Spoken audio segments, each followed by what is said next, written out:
Last video में हमने पढ़ा था कि कैसे कंपनी कैश के अलावा दूसरी चीज़ों के लिए अपने शेयर्स को इशू करती है। तो इसमें सबसे पहला पॉइंट हमने देखा था कि कंपनी कोई एसेट परचेज करती है तो इसके लिए कैसे शेयर को इशू करती है। इस वीडियो में हम देखेंगे कि कैसे कंपनी कोई बिजनेस अगर परचेज कर रही है तो उसके लिए हम जनरल एंट्रीज क्या करेंगे। तो इसके लिए सबसे पहले जो हमारा ट्रांजैक्शन है वो क्या है, ऑन परचेज ऑफ बिजनेस। अगर कोई बिजनेस परचेज हो रहा है तब क्या करते हैं हम लोग ट्रांजैक्शन। तो सबसे पहला आता है इसमें एक कंपाउंड एंट्री है, जैसे sundry assets account debited, goodwill account debited, to liabilities account, to vendors account, to capital reserve account. इसके लिए नरेशन होगी बीइंग बिजनेस परचेज्ड। क्लियर है ये चीज़। अभी जो एंट्री हम लोगों ने देखी ये वाली, इसके लिए अब इसमें 3 केसेस बनते हैं। पहला केस होता है if credit side is more difference shall be debited to goodwill account. अगर क्रेडिट साइड हमारा जो कि यहाँ पे लाइबिलिटी वेंडर दिखा रहा है, अगर ये दोनों एसेट से ज़्यादा होता है तो हमारा डिफरेंस होता है वो गुडविल में आ जाता है। उसके लिए जनरल एंट्री होती है ये sundry assets account debited, goodwill account debited, to liabilities account, to vendors account. अगर क्रेडिट साइड ज़्यादा होती है डेबिट साइड से तो जो डिफरेंस होता है वो गुडविल अकाउंट में डेबिट कर दिया जाता है। क्लियर है। सेकंड केस बनता है if vendors amount is not given then calculate the following with the following formula: assets minus liabilities is equals to vendors amount। अब यहाँ पर हमने देखा कि वेंडर अकाउंट बना हुआ है। वैसे तो ये जो इसका जो अमाउंट होता है वेंडर अकाउंट का, ये आपको क्वेश्चन में गिवन होगा। इफ़ अगर क्वेश्चन में गिवन नहीं है, सिंपल सा है, कोई पैनिक नहीं होना है। एसेट्स आपको दी गई होंगी, लाइबिलिटीज़ आपको दी गई होंगी, एसेट्स में से लाइबिलिटीज़ को माइनस कर देना है, इससे हमें क्या मिल जाएगा, वेंडर अकाउंट मिल जाएगा। क्लियर है। थर्ड केस आता है if debit side is more difference shall be credited to capital reserve account. Clear है। अब थर्ड केस में क्या होगा, अगर एसेट्स दिया हुआ है, लाइबिलिटीज़ दी है, वेंडर दिया हुआ है। अब अगर एसेट की वैल्यू लाइबिलिटीज़ और वेंडर की दोनों की सम वैल्यू से ज़्यादा है तो क्रेडिट साइड में जो डिफरेंस आएगा एसेट साइड्स के थ्रू वो जाएगा हमारे कैपिटल रिजर्व अकाउंट में। इसके लिए जनरल एंट्री हम लोग करेंगे sundry assets account debited, to liabilities account, to vendors account, to capital reserve account. That clear. तो ये 3 केस होते हैं हमारे जब बिजनेस कोई परचेज करते हैं तब। अब एक नोट है यहाँ पे, आइदर गुडविल और capital reserve will appear at a time. एक टाइम पे या तो गुडविल अकाउंट बनेगा या कैपिटल रिजर्व अकाउंट बनेगा। ऐसा नहीं है कि एक ही एंट्री में आप गुडविल भी लगा रहे हैं और कैपिटल रिजर्व भी लगा रहे हैं। आप ये ना सोचिएगा कि मैंने ये एंट्री बताई है तो ये लीगल एंट्री है। लीगल एंट्री ये नहीं है, लीगल एंट्री ये दो हैं। ये एंट्री सिर्फ इन दोनों को कंपाउंड करके बनाई गई है आप लोगों को समझाने के लिए। ठीक है, या तो ये एंट्री होगी या ये एंट्री होगी। इन दोनों एंट्रीज में से कोई एक एंट्री होगी, या तो गुडविल आएगा या कैपिटल रिजर्व आएगा। दोनों एक साथ नहीं आ सकते हैं। क्लियर है। इसका दूसरा तरीका समझने का ये है कि वैसे तो डेबिट और क्रेडिट साइड इक्वल होते हैं, ठीक है। जब तक इक्वल नहीं है तब तक आपका अकाउंट सेटल नहीं है।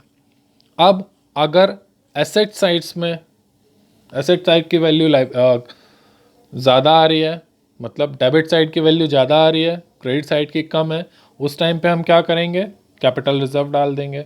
अब अगर क्रेडिट साइड की वैल्यू ज़्यादा है, एसेट साइड की कम है, उस टाइम पे हम गुडविल की वैल्यू डाल देंगे। क्लियर है। तो एक टाइम पे या तो गुडविल आएगा या कैपिटल रिजर्व आएगा। अब इसकी जनरल एंट्रीज क्या होंगी। जनरल एंट्रीज, जितनी भी जनरल एंट्री होंगी, चाहे पार वैल्यू की हो, चाहे प्रीमियम वैल्यू की हो, चाहे डिस्काउंटेड वैल्यू की हो, या फिर स्पेशल केस स्पेशल केस हम लोगों ने लास्ट क्या पढ़ा था, जब कैश और शेयर दोनों ही वेंडर को दिए जाते हैं किसी एसेट्स के लिए। ठीक है, सेम केस यहाँ पर भी बनेगा अगर कैश और शेयर दोनों ही दिए जा रहे हैं वेंडर को बिजनेस परचेज करने के लिए। क्लियर है? तो ये सारी जनरल एंट्रीज सेम रहेंगी जैसे कि हमने एसेट्स परचेज करते टाइम में बताई थी। ठीक है, उसके बाद आते हैं हम कॉल्स इन एरियर। अब इंपॉर्टेंट है ये, इसको ध्यान से पढ़िएगा। कॉल्स इन एरियर क्या होता है? बेसिकली जब कोई शेयर होल्डर जो उसका अमाउंट होता है कंपनी को पे करने के लिए, जब कंपनी अमाउंट मांगती है तो कभी कभी क्या होता है, शेयर होल्डर ड्यू डेट पे अपना जो शेयर है वो जो अमाउंट है उसको कंपनी को पे नहीं कर पाता है।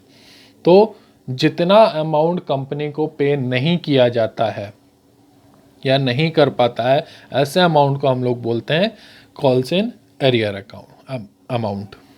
क्लियर है? If calls in arrear account is maintained by the company, following additional journal entry should be recorded. अब ये हमें समझ में आ गया कि कॉल्स इन एरियर क्या होती है। बेसिकली कॉल्स इन एरियर वो होती है जब कोई शेयर होल्डर कंपनी के अमाउंट मांगने पर उस अमाउंट का पेमेंट नहीं कर पाता है, तो ऐसे को हम क्या बोलते हैं, कॉल्स इन एरियर बोलते हैं।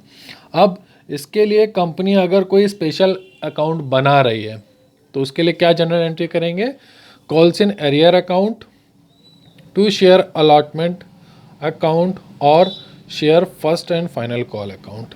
क्लियर है? अगर अलॉटमेंट पे नहीं कर पा रहा है तो अलॉटमेंट यहाँ पे लगाएंगे, अगर फर्स्ट या फाइनल कॉल पे नहीं पे कर पा रहा है तो फर्स्ट एंड फाइनल कॉल देंगे, और अगर दोनों पे ही नहीं पे कर पा रहा है तो ये दोनों एक साथ भी आ सकते हैं अगर calls in arrear account company बना रही है। और एक चीज़ इसमें ये भी होता है कि कंपनी एक सर्टेन रेट से इस पर इंटरेस्ट चार्ज करती है। क्लियर है?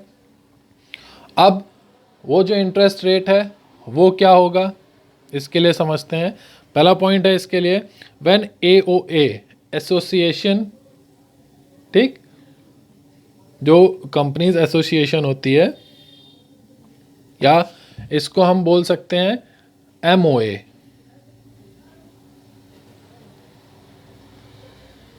कंपनी जो कॉल्स इन एरियर पे इंटरेस्ट चार्ज करती है उसकी क्या कंडीशंस होती हैं, जिसमें पहली कंडीशन होती है when MOA of the company is silent for interest on unpaid calls according to table A, interest should not be more than 10% per annum.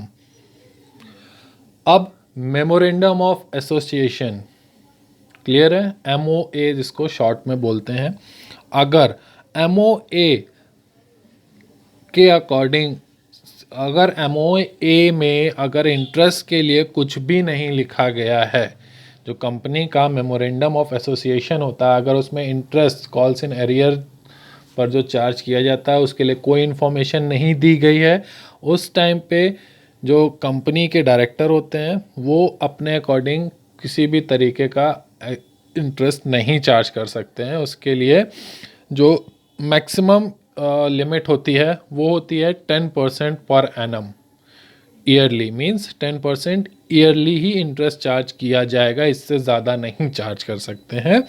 In this case company will follow the rule of table A, company table A का rule follow करती है।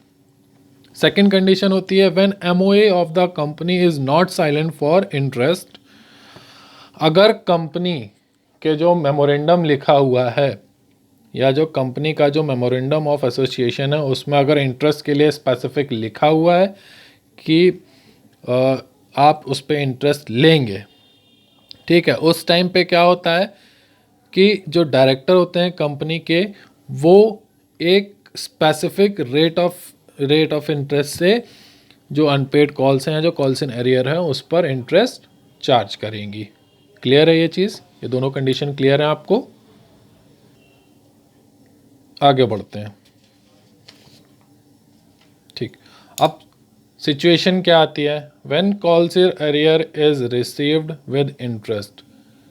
Situation यहाँ पे एक बनती है when calls in arrear is received with interest, अगर interest के साथ कॉल्स इन अरियर रिसीव हो रही है तब क्या करेंगे। In such a case it is considered as income of the company and the amount of calls in arrear and amount of interest will showed in their accounts and interest will credited to the company and following journal entry will receive। अगर इस case में क्या होता है, जो company होती है उसमें उसको जो इंटरेस्ट मिलता है, जो कॉल्स इन अरियर है, कॉल्स इन अरियर जो हो गए, जो कॉल पे नहीं हुई है, अगर उसका पेमेंट बाद में मिलता है ड्यू डेट के बाद में, तो कंपनी उस पर इंटरेस्ट चार्ज करती है। तो ये जो इंटरेस्ट चार्ज करती है ये कंपनी के लिए एक इनकम होती है, ठीक है, तो उसको वो इंटरेस्ट के अकाउंट में क्रेडिट कर दी जाती है। तो इस टाइम पे क्या जनरल एंट्री बनेगी, bank account debited to calls in arrear account to interest account. Clear है। कॉल्स इन एरियर अकाउंट में जितना शेयर्स का अमाउंट पे नहीं किया गया है वो आएगा।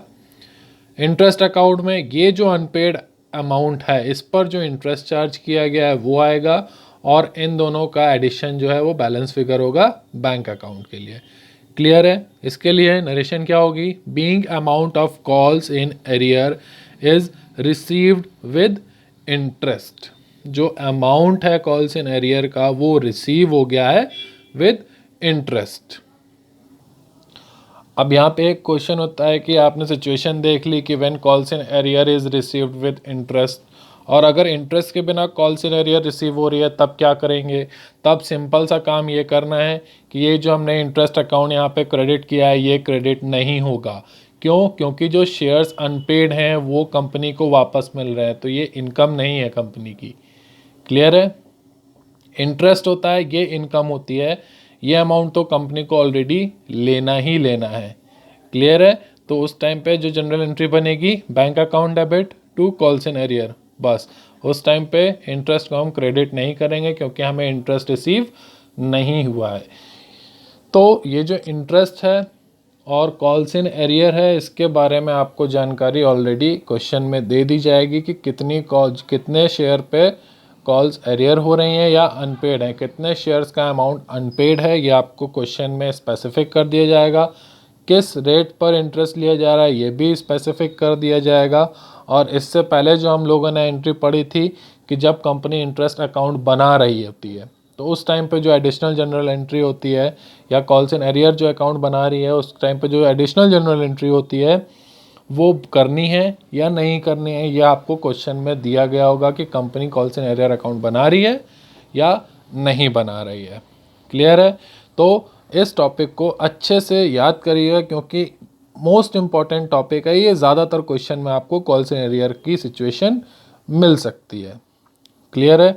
चाहे वो बोर्ड एग्ज़ाम हो, चाहे स्कूल एग्ज़ाम हो, चाहे टेस्ट हो, बेसिकली अगर शेयर चैप्टर आप लगा रहे हैं तो कॉल्स इन एरियर आपको आना चाहिए। क्लियर है। तो इसको आप अच्छे से नोट डाउन करिए, अच्छे से लर्न करिए, जितना अभी तक इस चैप्टर में आपने पढ़ा है लास्ट 3 वीडियोस में उसको आप अच्छे से पढ़िए, अच्छे से समझिए, और अगर कोई प्रॉब्लम आ रही है तो आप शेयर करिए, उसका सलूशन किया जाएगा। क्लियर है। Thank you.